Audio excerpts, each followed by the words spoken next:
podcast is part of the Sports Social Podcast Network.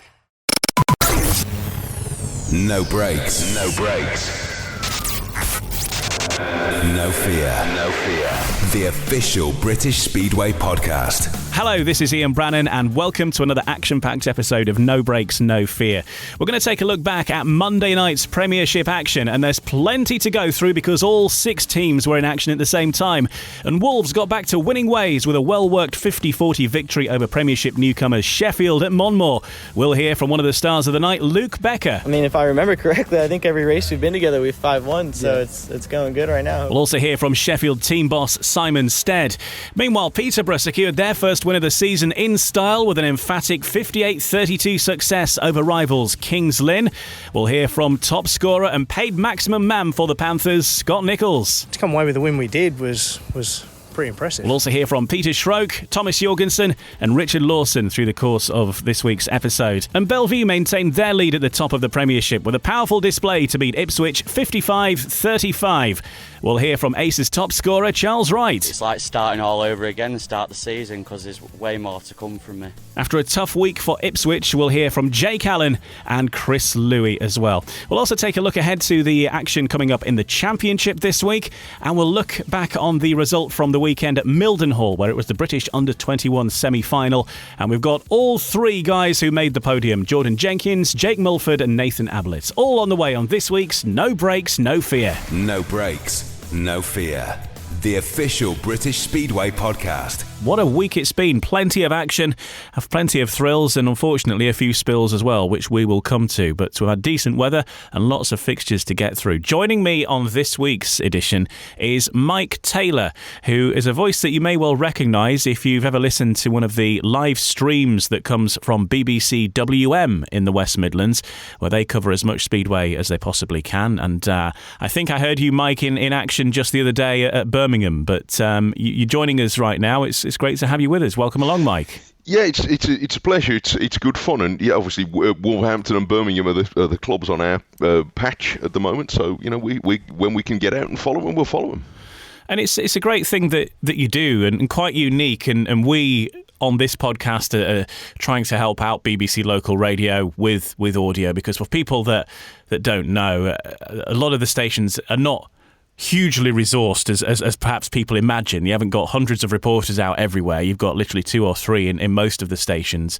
And so what we've done on the podcast is we've shared our audio with BBC local stations, and they've been playing it to help get the word out there. And that there are quite a few stations that have been doing that, and WM is one of them. But you do this quite unique, I think, thing within BBC local radio of you get out there and you do these commentaries where, and it's quite a raw service, but I like it in that you get the feed up, you get the stream up, and you're there with your microphone, and if there's nothing to talk about, the microphone's sort of on the table and you can hear people chatting away in the background. But when the action's there, you're there calling it, and people can just listen to the full meeting with no interruptions, no adverts, and a huge benefit to those who can't make it along to some meetings sometimes. That's kind of you to say, and I hope so. I hope we provide some sort of a service. I mean, look, I'm certainly not here to plead poverty on behalf of the BBC, but yeah, BBC local radio sport, it's about making what resources we can go as far as we can. And obviously there are a lot of sports that try and demand our attention, and for many parts of the country, including ours at Radio WM, football is a big presence, and it particularly is with us. But there is a lot going on in sport other than football, and it's always been a particular thing that I want to do. And my colleagues, I must say, Rob Gurney and Richard Wilford are very much of this mind that we should tell as many stories as we can. That's what we are about. And if they work on the radio, so much the better. And it's my opinion, and fortunately our bosses have been persuaded of that over the last few years, is that Speedway works on both levels. It works because it is full of stories. As Ian, with the humans of Speedway. I mean, that's what it's all about. It's a story in terms of an event, and it's a story in terms of people, because there are so many interesting folks around in Speedway, and we've been delighted to meet them. And I happen to think it works as a radio sport. Speedway is a spectacle for people going there. It's a spectacle for television, but it's about the noise. And if there's one thing we can bring, if I just put a microphone down on the table, I think this, at the moment, more than anything else, when people haven't heard it for 18 months, if I just put a microphone down on the table and shut up and let you hear the sound of the bikes, I think we'd get people want to listen to that. Yeah, you would. Quite frankly. You would. In fact, at Sheffield last week, when I was literally I was suspended almost over the first turn, and we got messages saying, well, we can't actually hear you when the bikes are going past. And then I got several messages after that saying, but don't worry about it, because we're in the best way in the world. We're quite happy hearing them. Just tell us what's happened at the end. So I took the hint. Yeah, absolutely. I know from the first couple of episodes we did of this podcast, when we were at the practice sessions, when the bikes were just first coming back, I think the most feedback we've ever had from any episode we've done was the first time that people heard bikes going past. And it was just like we're doing an interview and you could hear this bike going by in the background, people going, oh, that's brilliant. Brilliant to hear the bikes again. And like you say, just the sound itself is pretty unique and wonderful. What's your backstory with Speedway then? Because you're a Speedway fan yourself. You've got a bit of a vested interest, I suppose, in having the sport covered, and it's something that's a bit of a busman's holiday for you. You're a Speedway fan, of course. So tell us about your journey with Speedway. I went to Speedway as a kid with my dad. We would go and watch Speedway because, I mean, he's a Birmingham man, and we used to go to this Perry Bar, not the current Perry Bar, but the one where the shopping centre now is, which I think closed in 83. And I remember going there as a little one, and I can't remember a great deal about it other than that Hans Nielsen generally won, and that people used to wonder why Hans Nielsen couldn't do more to help his mate out at the back in Heat 1. Particularly I remember, learning to fill in a programme, and there was, Neil Evitts and Paul Thorpe and all these names. Of course, Birmingham closes, so we started going to Dudley Wood. And I remember going there, and the smell of the hot pork rolls. I remember when heard about that. That was a big marketing thing for Crayley when they got going. Yeah, well, I remember that.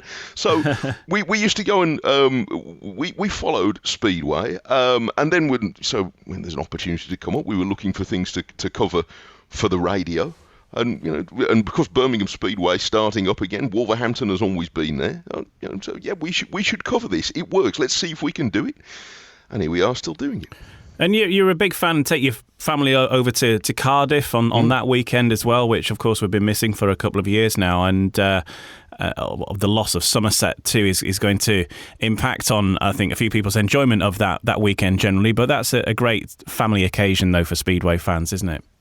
Yeah, we've done that with the kids. My wife is not a particularly big sport person, but the first time we went as a family to Cardiff, I'd been, and I've got two boys, and we said, okay, we're going to make an event of this because Cardiff's a great city anyway, so we'll go down to take in the Speedway. And on the way back, my wife said, we should do that. That should be our annual thing. Even when the kids are older, and they've left home, we should say, come on, we're going to make you come home. We're going to Cardiff. That's what we do. But, I've taken it all sorts of places. When we're on holiday, we've been on holiday in the south of England and said, look, Paul Speedway are on. Let's go to Paul. Let's go to Swindon. We've been at. My wife is from Scotland, so they've been to Glasgow. We've been up there when we've been away. Speedway's a spectacle, and I know that one of the big cliches and things people say around Speedway is it's a family sport, but it's true. And my family love it, and they want to go. So we can get a chance to all go together. We'll go. We were so disappointed, although we understood why, that Cardiff isn't running. But if it's back running again, I can assure you we shall have our names down for it. So let's look back on the action from Monday night then, and another very busy evening of Speedway because all 6 Premiership teams were in action for the first time, actually, on the same day. And Wolverhampton got back to winning ways, a well-worked 50-40 victory over Premiership newcomers Sheffield at Monmore. A solid all-round team performance by Peter Adams' men, who all played their part to pull well clear with a late rally as Sheffield ran out of riders. Mike, as a reporter for BBC what have been your thoughts so far on how Wolves have done? Because they've had a fairly decent start, haven't they? Well, they've started pretty well. I've seen 3 of their 4 fixtures. I sense they would surprise themselves with the size of the couple of their wins, and certainly to win so handsomely over Ipswich. They had a night where everything ran perfectly, and Ipswich had quite the reverse. I've seen the two fixtures against Sheffield, the one at Owlerton last week and last night. They were both interesting matches in their own way. Last night was always going to be a bit of a stop-start fixture because with both teams having to operate rider replacement, and that was a pity that Rory Schlein and Kyle Howarth were missing. It might have been a tighter meeting with Kyle Howarth there, but obviously Wolves losing Rory Schlein. Both meetings actually could have had a different outcome. Wolves were a little bit out of luck with one red flag in particular when they were on a 5-1 at Sheffield. Last night was close, and there was a fairly crucial moment where Adam Ellis had been going very well on a tactical substitute, just fell at an important moment in Heat 9, I think Heat 9 or 10. At that point, Sheffield were very competitive. I didn't think over the piece there was too much to choose in the teams. I thought they were quite engaging meetings, both of them. And Sam Masters for Wolves has had a particularly good start, virtually unbeaten for much of the season so far. It was beaten last night by Adam Ellis, which is one of the only times, if not the first time, that he's been beaten around Monmore this season. And he's certainly the leading light, isn't he? Yeah, Sam has looked very well. I think he's a good leader at the top of the order for Wolverhampton. I mean, they've got a nice spread across the team, and you can see how the riding positions are going to change over the course of the season. But I imagine Sam will probably remain at the top for quite a while. I mean, he's been around for a long time, for quite a while now. I mean, we know that Speedway riders sort of seem to hang around for an awful long time, but Sammy's very, very capable, and I think he leads the way well. But we've seen him in some interesting contests over these couple of meetings. I mean, you mentioned Adam Ellis there, who had some very good pace over both meetings, and Jack Holder was involved in some very good battles with Sam Masters last night. But no, Sam leads the way well for Wolves, and they'll be well served while he's there. Another impressive performance as well for Luke Becker, one of the two Americans in the team who have been contributing very well with Brock Nicol at reserve and Luke Becker riding at number 2 yesterday. And he's been speaking to Joe Appleton. Luke, another really solid night for yourself and the team. You must be really chuffed with the way things are going. Yeah, exactly. You said it right there. Everybody in the team is doing good. The results have shown, of course, we had one away loss, but that's a tough place to go to, so at least we got those bonus points tonight, and unfortunately we're missing our captain Rory, so hopefully he heals up and gets back as soon as possible, because we could use him. Yeah, you seem to have struck up a really good partnership with Sam, 1 and 2. You seem to be scoring some good points together. Yeah, exactly. No, me and Sam are really good friends, so it's good to be on the track together and have a partner you can trust, and just all in all, yeah, it's going good riding at number 2. I'm looking forward to staying there, hopefully. Yeah, and how about that Heat 8 with Brock Nicol? Must have been a great feeling to get that 5-1 with your fellow countrymen. If I remember correctly, I think every race we've been together we've 5-1, so yeah. It's going good right now. Hopefully we can keep it up. Yeah, and just a word on the rest of the season. You seem to be tipped to be doing big things this season. Do you feel any added pressure going into meetings, or do you just feel good going into it? Of course, being in the main body of the team this year, there's a little bit more added pressure, but that's something that I was looking forward to, and something that's just going to make me a better rider in the end. So I try to keep as calm as possible and relaxed, and just do what I come here for. We've spoken about this before, but Wolves do have quite a history of really good American riders, don't they? And I think there's something about that Monmore track that perhaps is very similar to what they're brought up on, fairly tight tracks in California, for example, where they feel really at home there, don't they, Mike? Well, the record certainly says that. I remember I've spoken a few times about this with Steve Evans, who's done a lot of work with Team USA and has been across to Wolverhampton many times. Enjoyed hearing from him, making points along those lines. Having said that, I mean, Luke, who we just heard from, seems to be a bit of an adventurer because he was making the wide line work as well as anybody yesterday. But he's taking to British Speedway. Obviously, he was around in 2019 and looks a real talent. And he impressed me at Owlerton the other day because that's a track he wouldn't know well. And you could see he had a look in his first ride in Heat 1. From that point on, he was very competitive throughout the meeting. So he strikes me as a very quick learner. He really does look like a talent, and Brock Nicol coming up not far behind. So there's a great tradition to work from at Wolverhampton. There's some very wise heads around to learn from. Those two have got everything going for them. And for Sheffield, to their credit, they stayed in contention. They pushed Wolves hard over that first half of the meeting. As we say, they got down to within 2 points at one stage of the meeting. They were fairly bruising encounter, really, for Sheffield, because they'd already lost Kyle Howarth, who you would have fancied to have done a little bit of damage there, being a Monmore specialist. And then they lost Josh Bates, who was ruled out after a Heat 4 crash where he locked up, and I think it was his footrest, wasn't it, that dug into the track, and he went over the handlebars, and he looks like he's got some kind of shoulder injury. He also took Tom Bacon out in that crash as well. Adam Ellis, whilst he made it all the way through the meeting and is fine today, we've seen tweets saying that he's all good to go for his next meeting in Sweden tonight. Right now, let's hear from the Sheffield boss, Simon Stead, his thoughts on that clash against Wolves. He's been speaking with Joe Appleton. Simon ultimately defeated Wolverhampton, but a strong effort from the lads, down to 5. I think the scoreline doesn't tell the full story. I think to actually finish within 10 of a really strong Wolves side on their patch with what did we end up with, 5 riders left, was a solid effort. 3 points from RR for Kyle, a guy who's ridden here for a long time, who was a track specialist. Might have just made it a different story, but it wasn't to be tonight. But we'll regroup and go again. Yeah, as you say, a really bruising day, really losing Kyle, and then Josh comes down. Adam with a really nasty crash. How is Adam and how's Josh? Josh is struggling a little bit. We'll assess that when we can. See how he feels tomorrow. Adam's battered and bruised, so is his bike. Yeah. Tough day at the office, but there were positives in there, and we'll work with those. Yeah, you must be really chuffed with the performance of Troy Batchelor once again. Had a tough couple of meetings, but he's really picked up and he's back to form. Yeah, well, we knew that was what we brought Troy into the team for. He's always been capable of that. And 2 tough meetings at the start of the year, when he'd not been on a bike for so long, wasn't a fair reflection of the rider he is. So the fact that he's back scoring points that we know is great to see. Yeah, and finally a word on James Wright. Busy night for James. He's obviously thrown in there at the deep end.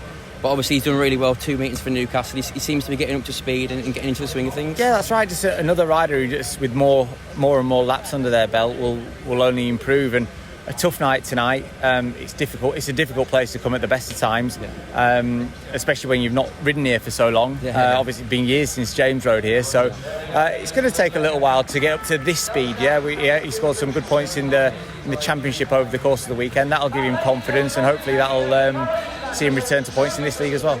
Sheffield boss Simon Stead speaking with Joe Appleton after that 50-40 loss for the Tigers against Wolves.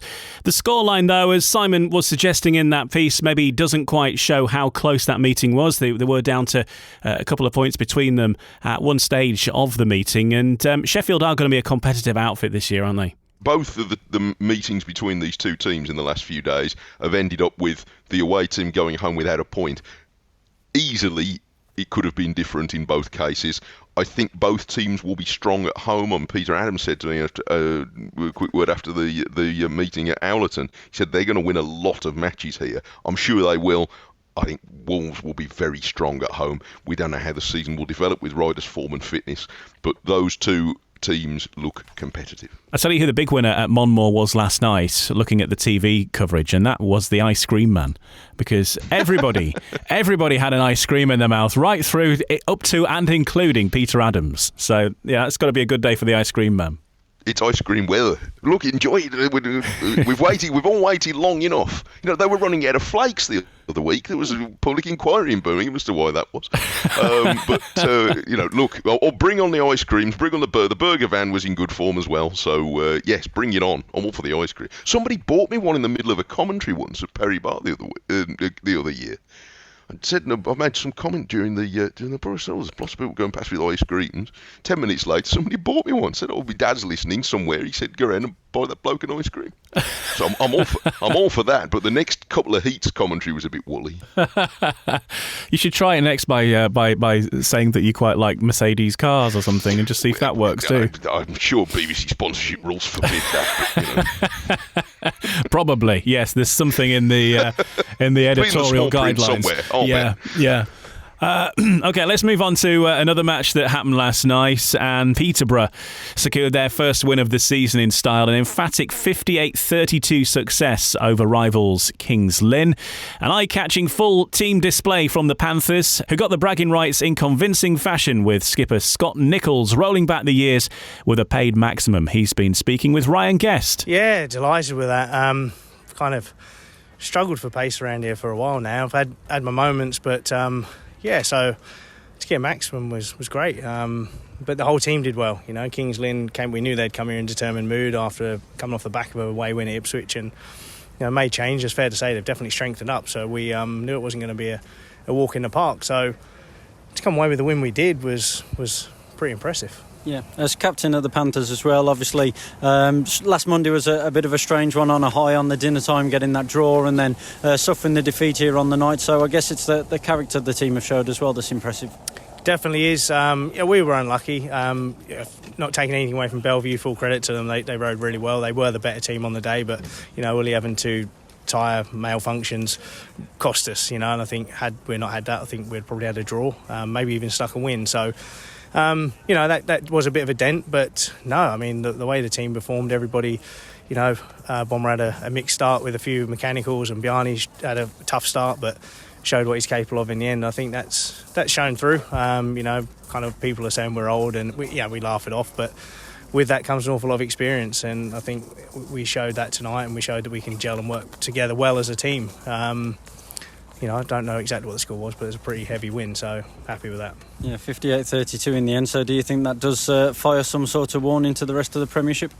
It certainly does, but we don't get carried away. It's early in the season yet. We'll just take the confidence and the positiveness from that. We're away at Ipswich this week, so we'll go there in determined mood. It's a long season yet. No championship was won at the start of the season, but to get a couple of away wins would be great. Like I said, it was a great start of the season away at Belle Vue, so if we can go to Ipswich and grab some points there, take that confidence again, come back on the home leg against Wolverhampton. We know they're going to be a tough outfit, but we had a convincing win today, so it's not about hammering the teams by 20 points. It's about getting enough to get all 4 points in the bag. Certainly is. Well done to the team, and well done on a paid max, Scotty. Cheers, mate. Thank you. Scott Nicholls there, and Ulrich Ostergaard as well added 11+2 riding from reserve, and what a reserve to have in your team, someone with that level of experience. But that's the thing about the Peterborough team, Mike, isn't it? That experience, and people were perhaps scoffing slightly at the average age, or indeed the combined age, of this Peterborough team.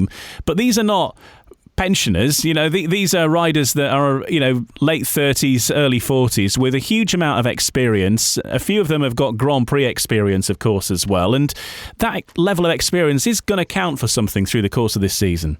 Might count for a lot this year more than any other, because everybody's dialing their way back into whatever sport it is, whether it's Speedway or anything else, and knowledge and being able to deal with unusual situations as we're still working in, and who knows what's still ahead. That sort of level-headedness that comes with experience in any sport is of huge value. I mean, look at the miles that team has clocked up, and I look at Jordan Pale in there. It'd be like going to Speedway University. That is, what an opportunity for him. And for anyone else connected with Peterborough Speedway, because if you couldn't plug into some of those brains there, you'd be seriously missing out. So yeah, they know what they're doing at Peterborough, and it's a big win last night, get them really moving. You look at the Kings Lynn team, who've had all sorts of issues so far. They made 3 team changes, and their man at number 1, Eric Riss, goes through the card and fails to score. Yes, that stood out off the scorecard last night, because we know Eric is a much better rider than that. But look, these things happen occasionally. Kings Lynn have had a rocky start, and yet they've had an away win. So teams will come and go, over the course of the season, because Kings Lynn's start has been dicey. They can't be ruled out, because there's so much scope for changes. Things will happen during the course of the season. Alas, we've already seen 1 or 2 injuries around, necessitating team changes. It's obviously been a difficult start for Kings Lynn, but again, I mean, that's a very experienced promotion. they'll figure it out. So I wouldn't count them out of the running yet. Let's hear a bit from the Kings Lynn camp now and see what their thoughts were after that defeat against Peterborough. We'll hear from Peter Schroeck fairly soon. Let's first of all hear from the man who was the captain of the Kings Lynn Stars last night, and that's Thomas Jorgensen. He's been chatting with Ryan Guest. Well, Thomas, after such a great win at Ipswich last night, a disappointing night all round for the Stars here at Peterborough. Yeah, it was. Yeah, I mean, we had such a good win at Ipswich, like you said last week, and it was obviously everything clicked. We have been looking for that all season. We've been struggling a lot, and for us to have a win away at Ipswich last week was fantastic. And we came here with obviously hopes, and I mean, them boys from Peterborough, they are quick around here, and obviously. I think, to be fair, my own performance, my setup was more or less found from the first heat I was in, and I made a few tweaks, and I think a lot of the other boys were struggling with the setup, and we had a few team talks, and we were trying to find something that worked for all of us, and it was just very difficult. But yeah, on the positive side, I'm very happy that I finally managed to make 4 out of 5 starts tonight, and after chasing starts all year, I've not been able to gate, and I found something that works now, and I'm just gonna keep it going, really. So yeah, you were standing captain for the side tonight as well. Just how tough was it, obviously losing Lewis Kerr in the build-up to this one? Yeah, it was extremely tough, and obviously it's a big shame to Lewis. You know, I feel for him, and he's been going really good this year, and you know, it's a big loss for the team, and we could have done with him tonight for sure. So I think the score tonight could have been much different with him on board. So I spoke to him this morning, and he's keen to get back, and it doesn't sound that he's down or anything. You know, he just wants to get back racing, and yeah, we could have done for him for sure. So Louis, you need to heal up quick and come back. Well, Thomas, appreciate your reaction straight after the meeting. Thank you. Thank you. Thomas Jorgensen, who was captain of the Kings Lynn Stars on Monday night. Let's now hear from the team boss of the Kings Lynn Stars. Here's Peter Schroeck, again with Ryan Guest. Where did it go wrong for the Stars tonight? I don't know, to be quite honest. It's like, you know, I try to play every card right at the beginning of it with the tactical supplement, because it was looking bad, and then we got ourselves back into it again, and then we just could not find the right setups. You know, the boys were I can't knock them. They all tried all the way through. You know, the R&R just didn't work out for us today, and you know, it is a very tough evening, but you know, like we always say, you know, we just have to sort of brush ourselves off, and we've got a week now to recover, and hopefully next week when we're at home, you know, with the team the way we've got it, hopefully we can show that we're worth a little bit more than tonight. Yeah, you mentioned the rider replacement there, obviously that coming into operation for Lewis Kerr, who suffered that broken collarbone whilst racing for Eastbourne yesterday. Not just on track but off track. How much was that a blow, losing him in this one? Oh, it was a big time blow, you know, to get told the night before, you know, when we, like you just mentioned, we've been on such a high, you know, coming away from Ipswich. Louis was one of our, you know, top riders there, and then suddenly, like, you know, to get sort of torn apart a little bit, it sort of set the mood up wrong. But I don't want to use that as an excuse, you know. We still should have enough in the tank to do a little bit better today, but it was purely, you know, we could not get the right setups, and you know, with the tyres and one thing and another, everybody knows how much hassle that is at the moment, you know. And when you're behind, it makes it even worse, because you're going to start analysing everything. So we made the job hard for ourselves tonight, and we just have to learn from it and pick ourselves up. Yeah, just a quick word on Eric Riss as well. Obviously a really difficult night with him failing to score a point, and you won't see that too often at any level, but especially around this East of England arena circuit, it's a strange one, isn't it, because you think it's the sort of place that would suit his style. It is, you know, he was in particular struggling with the setup today, you know, and he's a very deep thinker, Eric, you know, that's why he's 2 times world champion, you know, on the long track, and he's no slouch. Everybody knows what he's capable of, but he's a deep thinker. Yeah, just a quick look ahead to the Sheffield fixture a week on Thursday as well. How important is it to finally pick up that first home win of the season? Yeah, of course. That is why we've done everything what we could do with the changes. Again, that's where we're. Louis, is a very important part of that puzzle, and it's been ripped out a little bit. But hopefully we can deal with the R&R, and at home and get going. So. Yeah, it's a tough old start to the season. Like I said, you're on a high 1 minute and you're down next. So, but I'm sure we're going to get it right. Nobody's running away with it. There's a few scores coming through, which, it's very level ground. And I still look at the positive side. We picked up more points on the road in this year than we did in 2019. So, if we get it right at home and pick up a little bit more on the way on the more suitable tracks like Ipswich and places like that where it's not such a big home track advantage, I'm sure we can still play a major part in the league. Well, as ever, Peter, many thanks for talking to us. No problem, thank you very much. Peter Schroeck there, clearly and unsurprisingly disappointed with the performance at Peterborough. A little bit frustrating, especially to say it with people like Eric Riss. You wouldn't bank on him going through the card and scoring 0 every week. If there were some high points, though, Richard Lawson would certainly be one who, again, contributed heavily to the scores that the Stars got on Monday night. And there were a few heads scratched in some quarters as to why they would replace Craig Cook with Richard Lawson. But Richard Lawson is repaying that faith in the management, isn't he? He started very well. I don't think that's a huge surprise. I mean, he might not up to this point always have been, the most eye-catching signing, but he's a very reliable customer in my experience. Whenever I've seen Richard, he's very dependable, and I think that will be.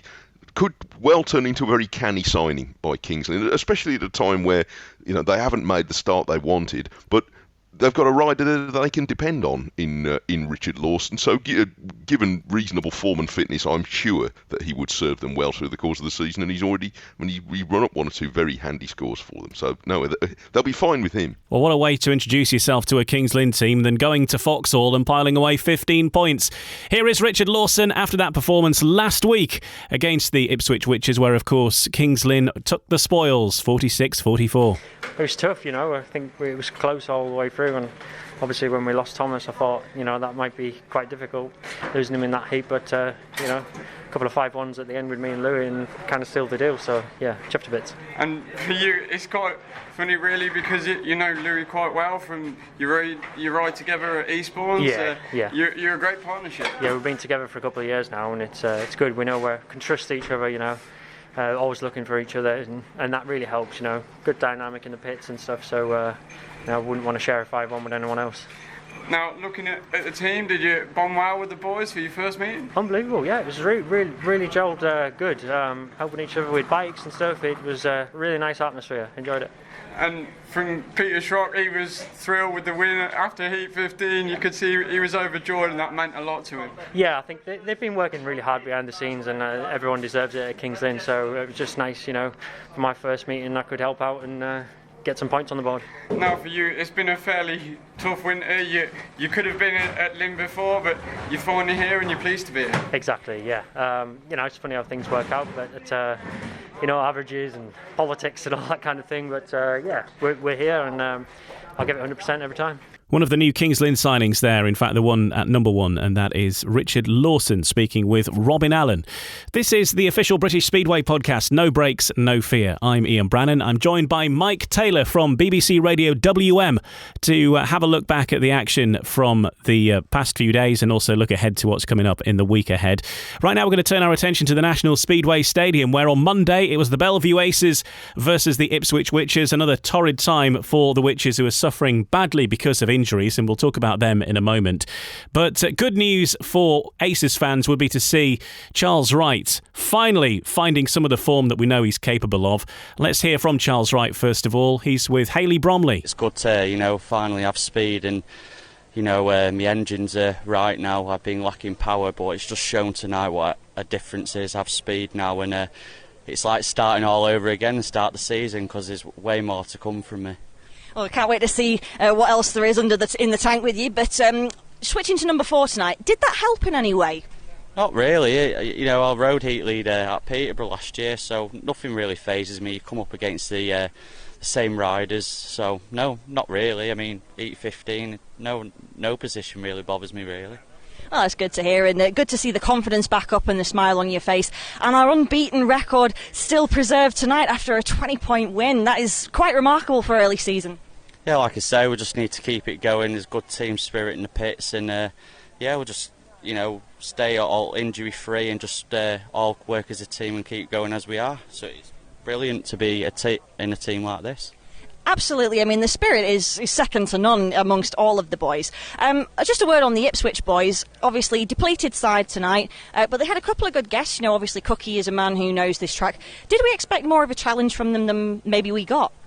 Not really. I think the bank holiday meeting, the track and the starts were a lot different from what we've been riding the first few meetings, so I think it caught us out a little bit, and tonight it was prepared like it normally would be, so you could see off the starts we were trapping better, and just everything really about the team, and everyone just seemed to be gating a lot better. I mean, it's hard to come from behind here, and when you go wide you get filled in and you go 10 foot backwards, so yeah, it's good to get some fresh air, and I did a few passes from the back as well. So it's Charles Wright speaking with Hayley Bromley for the official Belle Vue Aces Facebook and Twitter pages, and we know what Charles Wright's capable of. He hasn't quite shown it so far this season, as he was mentioning there. He's struggled with his engines a little bit, but he thinks he's found the winning formula.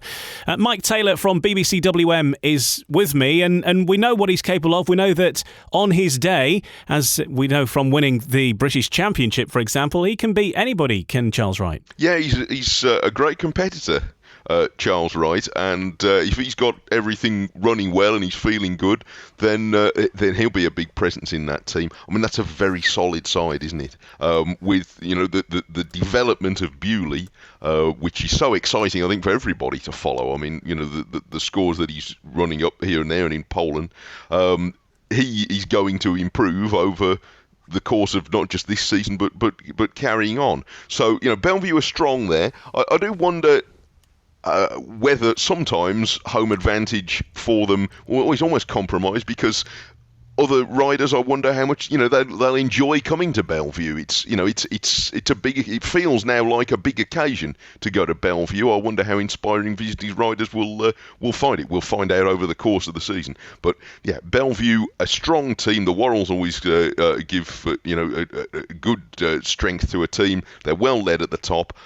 There will be competitive. I mean, you can make a very strong case for Belle Vue over the course of this season, I think, again. For Ipswich Witches, they've been rocked over the last week or so with some severe injuries, losing Jason Crump, Cameron Heaps and Jordan Stewart, and missing riders of that quality from any team is going to upset the apple cart a bit. Let's hear from the Ipswich promoter. Here's Chris Louis. I expected it to be tough, to be honest. We're patched up at the moment, as obviously you well know. But the lads all gave 100%. They all battled all night. They made lots of changes all night.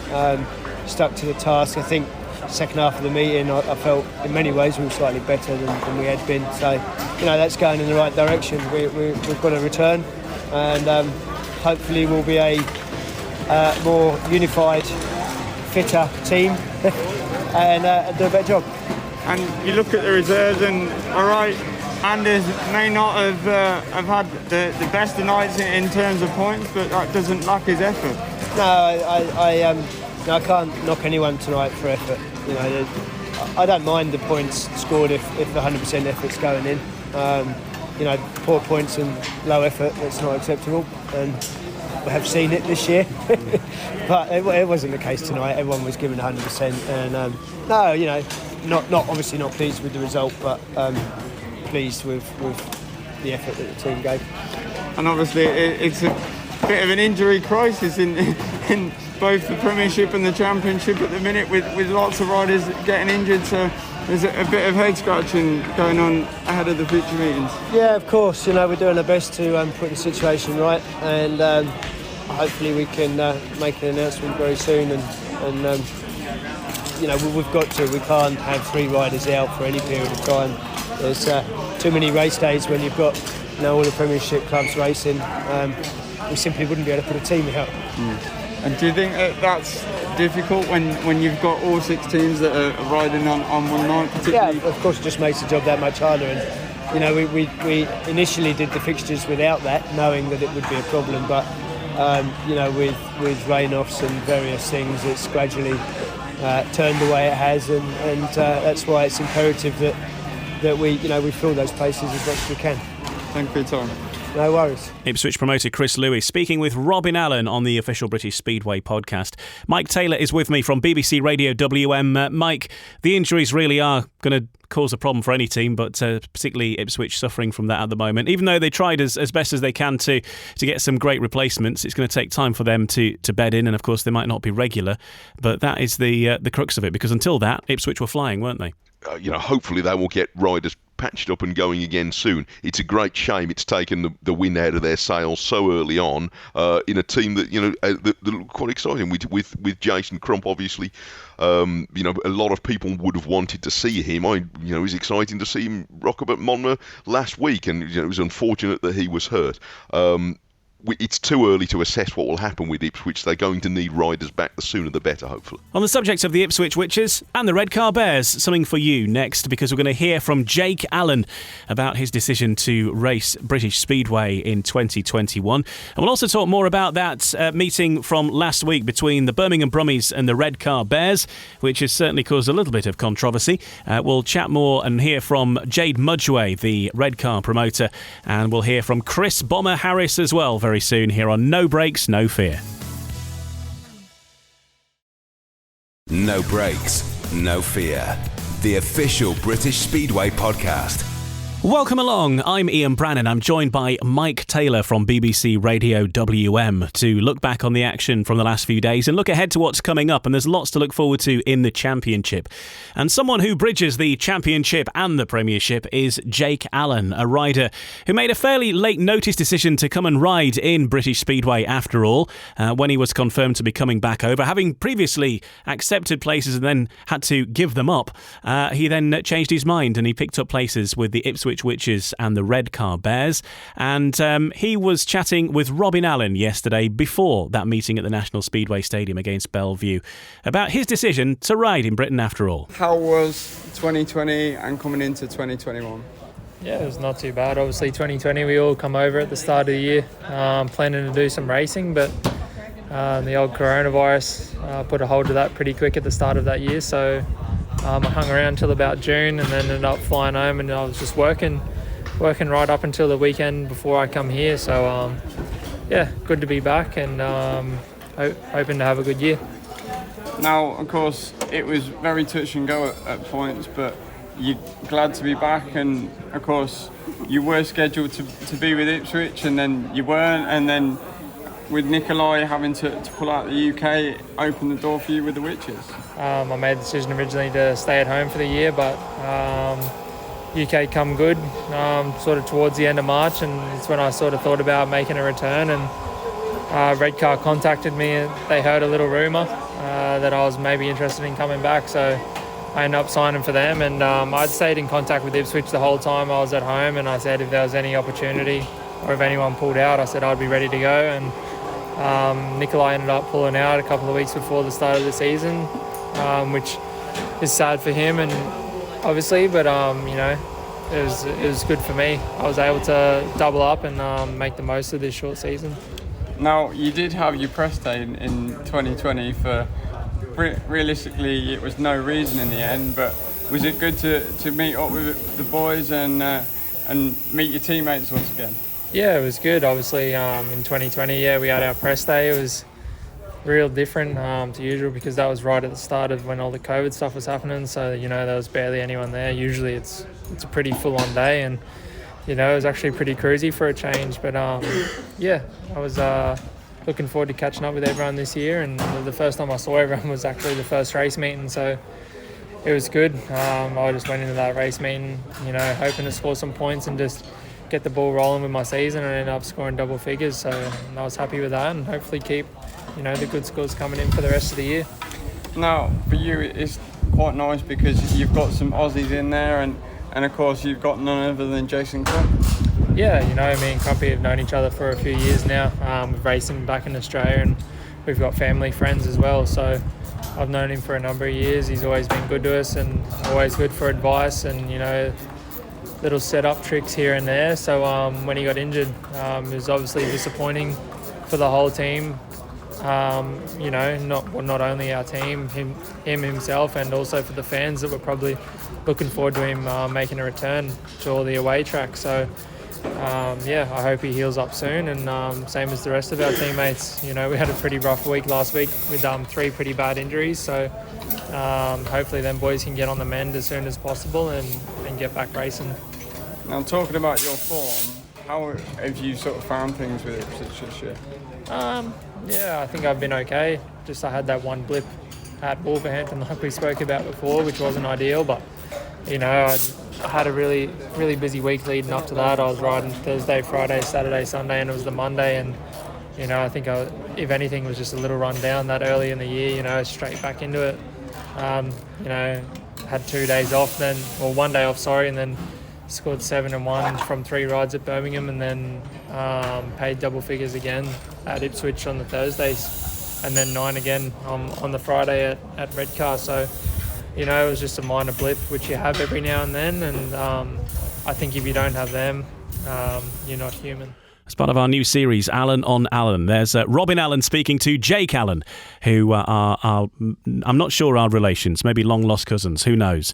But they were chatting in the pits ahead of that fixture on Monday between Belle Vue and Ipswich. And as Jake was talking about in that piece, Mike Taylor, who's joining us from BBC WM, it was a late decision, really, for him to decide to come and race in British Speedway. But, of course, when everything got the green light, he came over here. And it's great to have stars like that in our league. Yeah, look, the more talented riders that we can have in British Speedway, the better.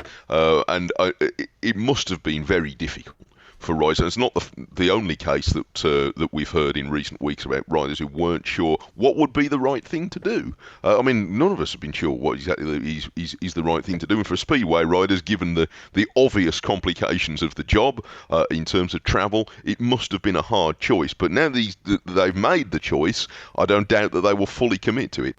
Looking at the next fixtures in the Premiership, there's only a couple actually over the next week. On Thursday, Ipswich welcome Peterborough to Foxhall, and then Peterborough are the other team in action on next Monday. In fact, the only team, along with Wolverhampton, who are riding. It's just the one fixture. Peterborough versus Wolves at the East of England Arena next Monday night at 7:30 start time for that.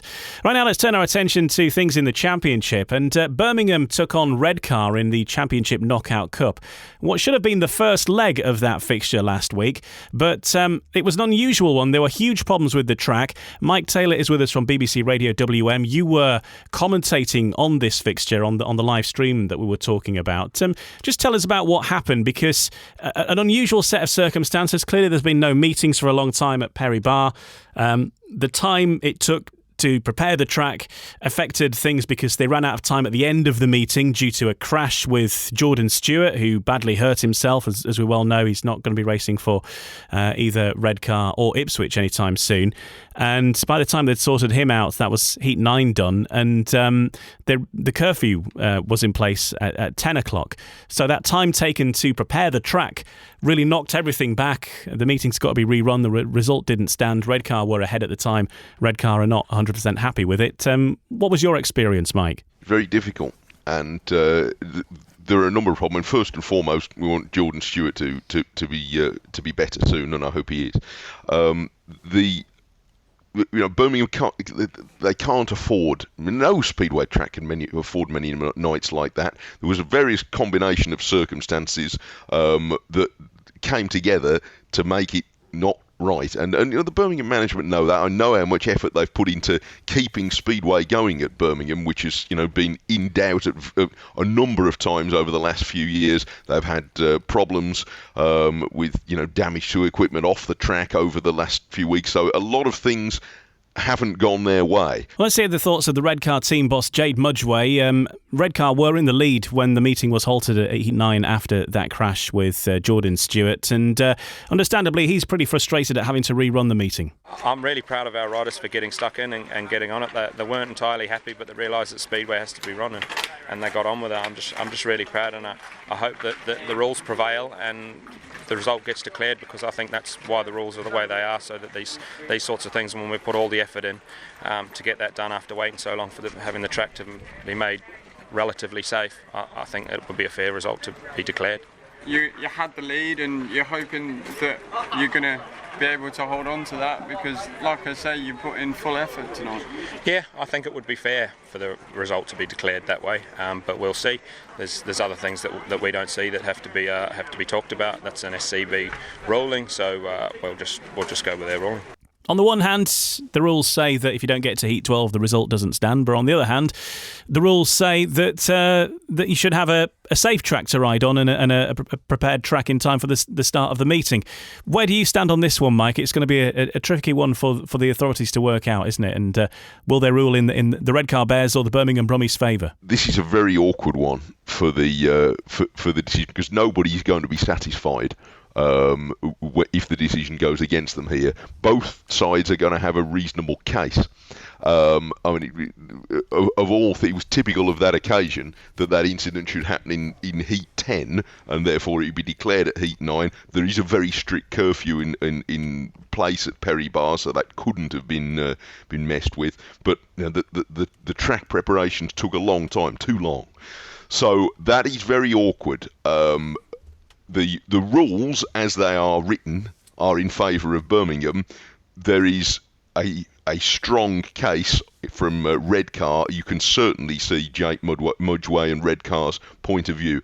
I'm glad I don't have to make the decision, because there are a lot of mitigating factors both ways. I think it's a very thorny one for the panel that will make their mind up on that, and somebody is going to be very disappointed and be able to point to some justification as well. It's a really tough decision. We'll wait and see the outcome on that, but as it stands, the now second leg needs to be rerun. If it isn't, and it is awarded in Redcar's favour, then of course Redcar will go through to the next round, taking a very slender lead from the now first round of first leg of that tie at the Media Prima Arena.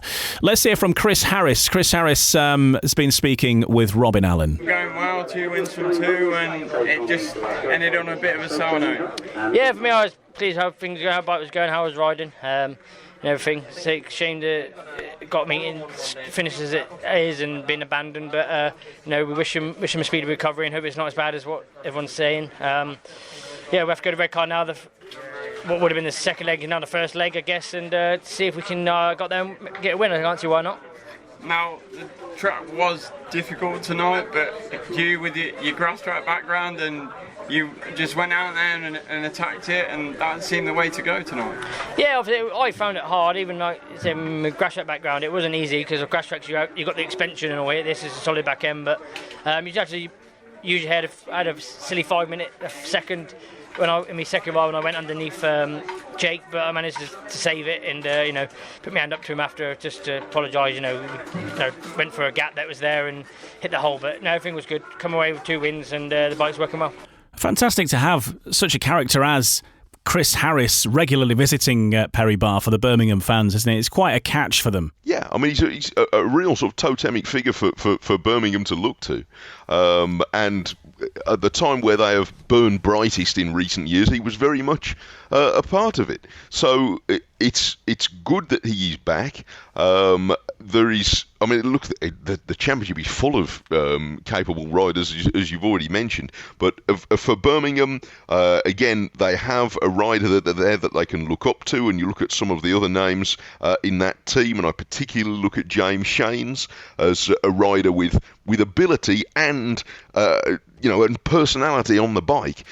But he can really get something, I would imagine, from having someone as experienced and knowledgeable as Chris Harris in his corner this season. So,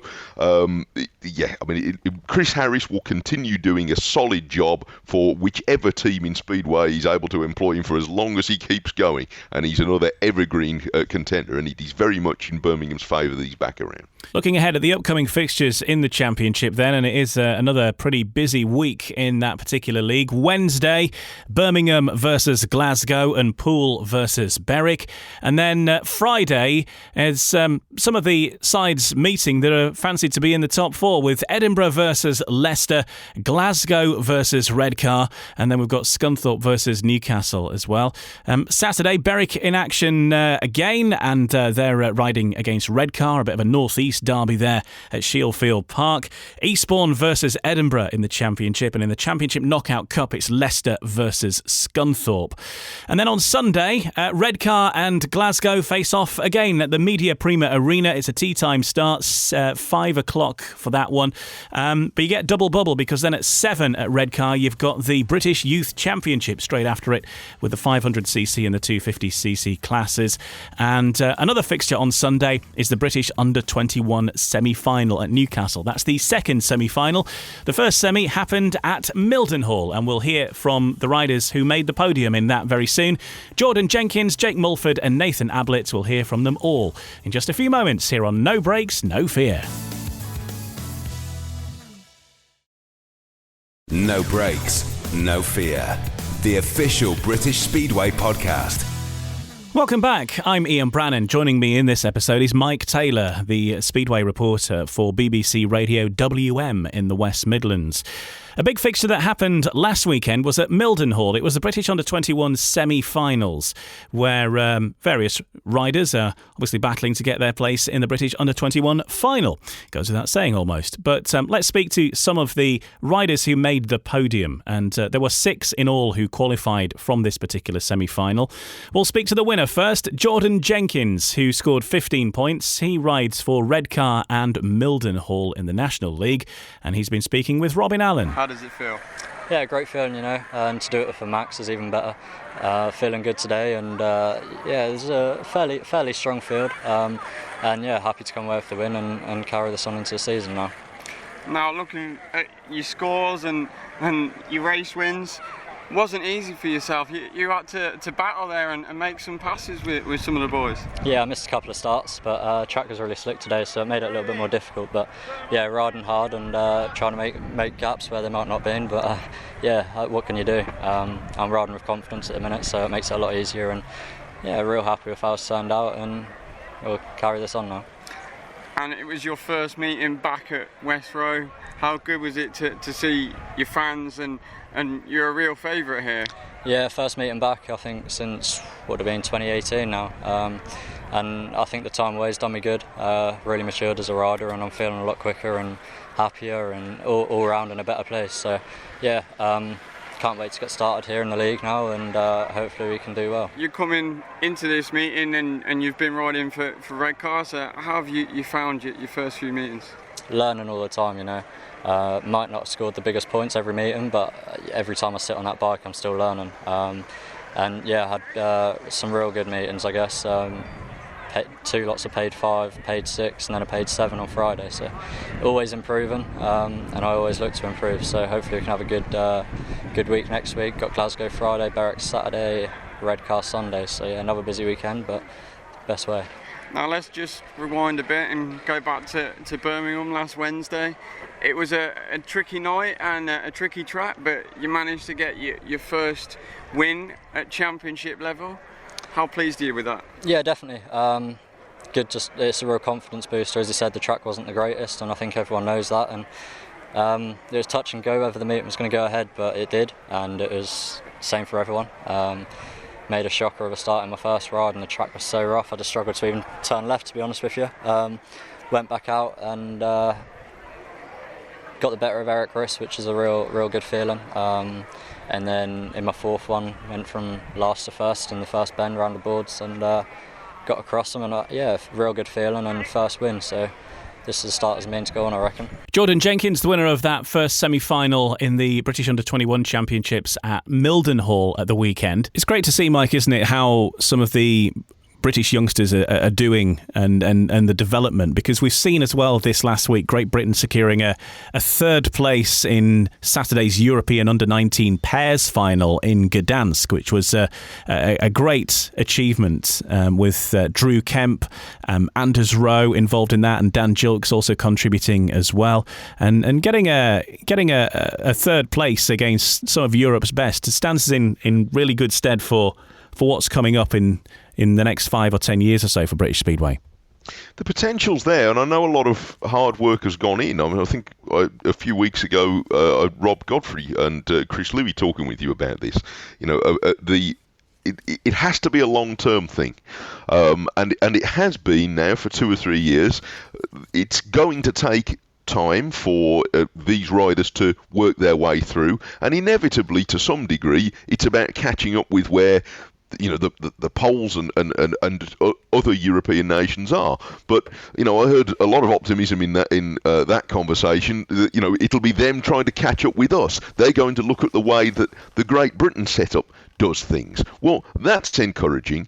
Not all these riders will eventually make it through as top liners. That's the nature of any sport. The very best at 15 and 16 don't necessarily go on to be the very best at 18 or 21 or 25. But the more that you've got of the talent there, firstly, it increases the chances that some of them will emerge to be the top level that we want to see. And secondly, they will push each other on. So these events are important. The individual events, like the under-21 semi-final, and as you say, the second one is coming up, they are important because it's an entirely different challenge to Team Speedway. It's much more about the personal responsibility. You've got to do it on the night. There's nobody to bail you out. There's no teammate to bring you on. So this is all part of the learning experience, and it's, from a spectator point of view, it's fun to be able to say, well, look, I'm going to try and pick a winner here, but it's exciting to think that there are so many now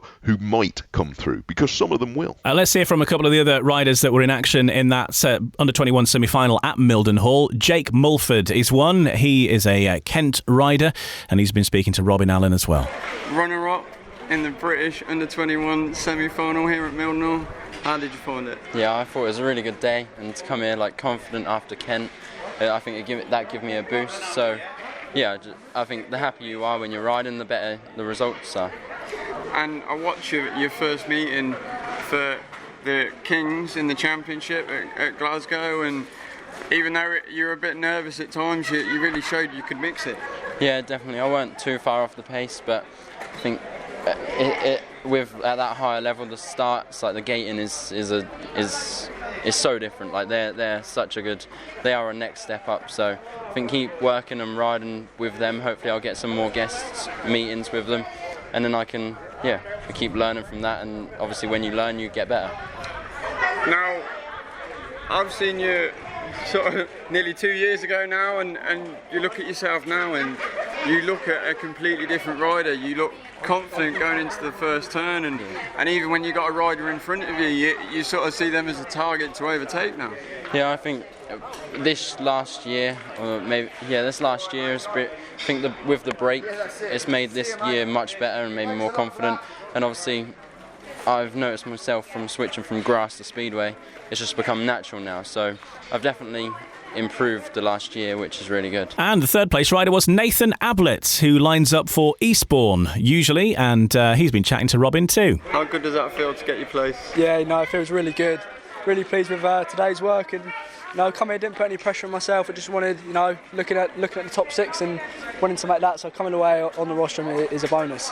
Now, obviously, you're at your track that was supposed to be your home track last season, so it's a bit of mixed emotions because this could have been your home, but it isn't anymore. But it's good to show your face. Yeah, no, definitely good to be here, and good to get some laps in before we come in with Eastbourne.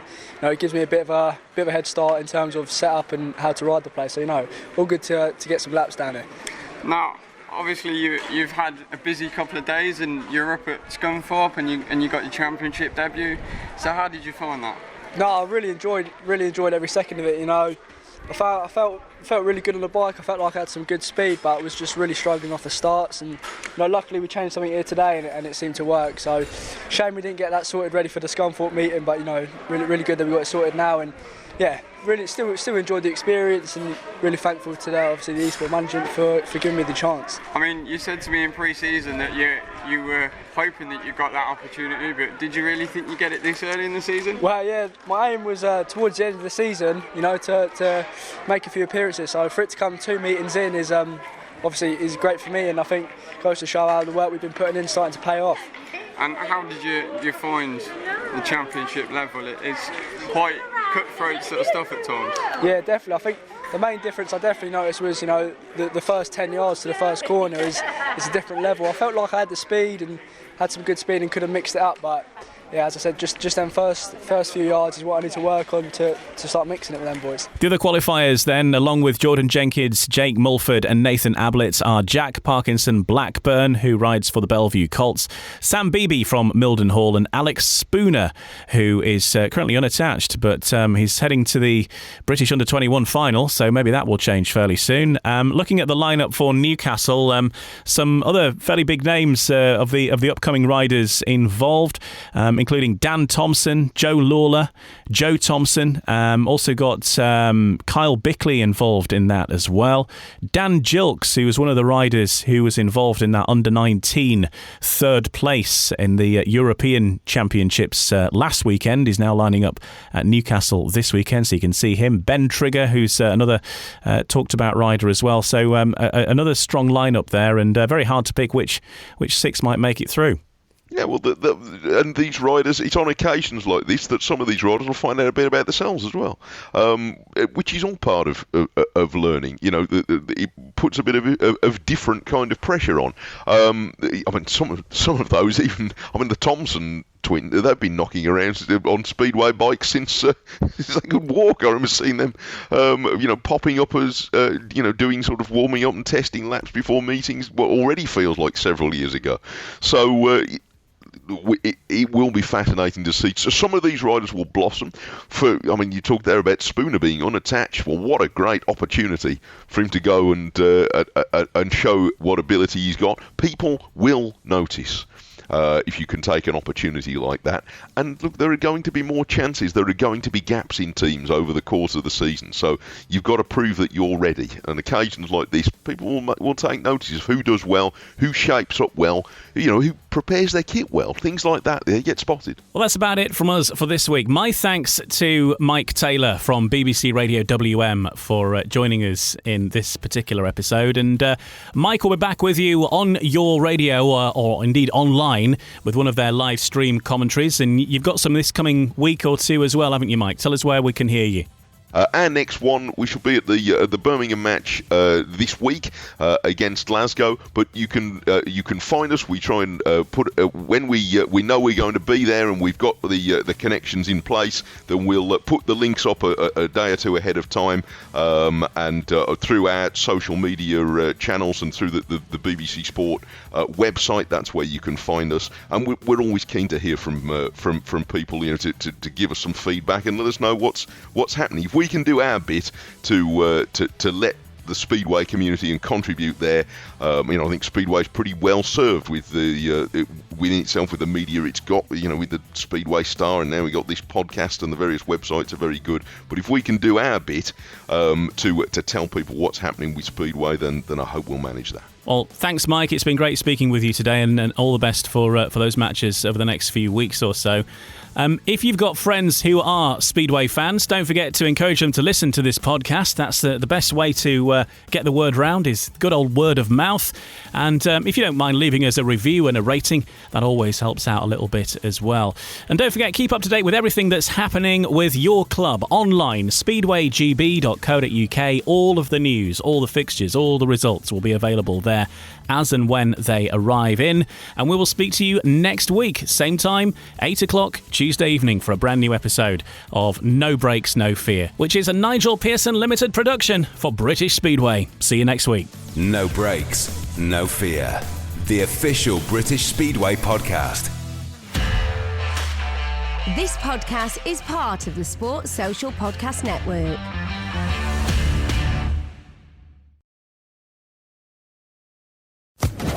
Social Podcast Network.